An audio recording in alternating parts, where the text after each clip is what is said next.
नमस्ते दोस्तों, एक बार फिर से जय हिंद। यार दोस्तों, ईरान ने तो अमेरिका को उसकी औकात याद दिला ही दी है। वो किसी के कहने के बावजूद नहीं रुक रहा है और उसने साबित कर दिया है, जहाँ हिम्मत है उसी को मिलती है उसकी कीमत है। उसने पूरी दुनिया को दिखा दिया है अमेरिका कोई यहाँ किसी का बाप नहीं बन सकता। यार कौन आज के टाइम में कौन किसका बाप बन सकता है? कोई नहीं बन सकता। आज के टाइम में हर मुल्क के पास इतना पैसा है कि वो कुछ भी कर सकता है। और परमाणु बम क्यों नहीं बनाए? अमेरिका भी ने बना रखा है ना, तो दूसरे मुल्कों पर उसका हक क्यों उससे छीनने में लगे है? अमेरिका को अब सबक याद आ गया होगा कि किसी की भी सोते हुए शेर की पूंछ पे पाँव नहीं रखता। ईरान ने उसको दिखा दिया है कि आज का टाइम 2025 का है और यहाँ कोई किसी के अंडर में दब के नहीं रहेगा। आज कोई गरीब मुल्क बचा ही नहीं है।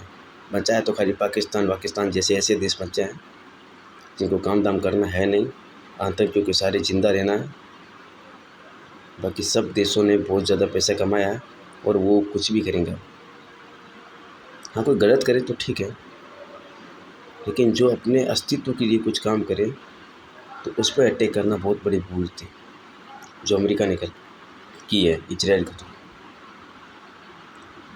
और दोस्तों, मेरे को लग रहा है जल्दी ही इस युद्ध में रूस और उत्तर कोरिया भी शामिल होंगे, क्योंकि जब दोस्त पे आँच आती है तो दोस्त आते हैं। और रूस और उत्तर कोरिया ईरान के पुराने दोस्त हैं। एक तो दोस्त इसका पाकिस्तान भी है जिसने इसकी पीठ में खंजर घोंपा है, दूसरे वो दोस्त हैं, देखते हैं वो भी क्या करते हैं। अभी बयानबाजी तो उनकी तरफ से आ रही है, क्या वो इस युद्ध में कूदेंगे वो भी हम सबको देखना पड़ेगा। और जिस दिन वो कूदें तो आप सब समझ जाइए कि तीसरे विश्व युद्ध की बहुत भयंकर घड़ी आएगी। फिर बहुत कुछ तबाह होगा, क्योंकि वो कोई छोटे मोटे देश नहीं है।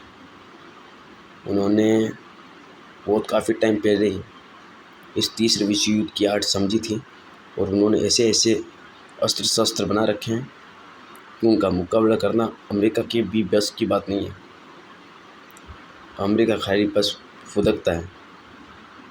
अब हथियार उसके पास कितने हैं ये अब दुनिया को मालूम चलेगा। खाली दादागिरी करने से कुछ नहीं होता है। सीने में कितना दम है वो भी दिखाना पड़ता है। और अमेरिका को लगता है अब दिखाना पड़ेगा कि उसके पास कुछ है या फालतू ऐसे ही चूहे की तरह कूदता है। और ये तीसरे विश्व युद्ध में बहुत भयंकर एक होते ना वो भाई, अब दिखाने की बात आ गई है, अब दिखाना ही पड़ेगा। वो स्थिति में अमेरिका आकर फंस गया है। देखते हैं दोस्तों आगे क्या होता है इस विश्व युद्ध में। हम और आप सब अपने भारत में रहें, एंजॉय करें और भारत को एक ताकतवर देश बनने में मदद कर सकते हैं इस आपसी के सारे झगड़े भूलकर, जब पूरी दुनिया तीसरे विश्व युद्ध से लड़ रही है। मेरी आप सबसे गुजारिश है, हमारे देश के जितने भी झगड़े हैं, जितने भी मसले हैं, सबको ख़त्म करें और देश को शक्ति प्रदान करें। इस विश्व युद्ध में भारत को बहुत शक्ति की ज़रूरत पड़ेगी, क्योंकि यहाँ वही जिंदा रहेगा जो ताकतवर होगा। हमारे आपस में झगड़े करने से देश ताकतवर नहीं कमज़ोर बन रहा है। और मैं चाहता हूँ आप सबसे ये झगड़े समाप्त करें, कोई जात पात के भेदभाव में ना बंटे और देश को शक्ति प्रदान करने का बस ये इतना सा काम करके हम देश को बहुत ज़्यादा शक्ति प्रदान कर सकते हैं। एक बार फिर से जय हिंद, जय भारत। और तीसरे विश्व युद्ध में आप सभी सलामत रहें, आप यूँ ही हंसते फुदकते रहें, आपकी खुशियाँ कोई ना छीन पाए। दिल से दुआ है मेरी ये कि आपको कभी भी कोई दिक्कत ना आए भगवान का। जो तीसरे विश्व युद्ध में लोग मर रहे हैं उनको देखिए और अपनी ज़िंदगी की तुलना उनसे कीजिए कि हम कितने सेफ हैं इस भारत देश में। अतः ये भारत देश बना रहना चाहिए, तभी हम सुरक्षित रह सकते हैं। और इसके लिए हम सभी को चाहे वो किसी भी जाति का हो, सबको मिलकर प्रयास करते हैं। एकता बनाए रखनी है, एकता को तोड़ ना पाए, यही हमारे देश की शक्ति है जो हमें आज हज़ारों साल से अस्तित्व में रखे हुए हैं। भारत देश को, देश है तो हम हैं, देश नहीं तो कुछ भी नहीं।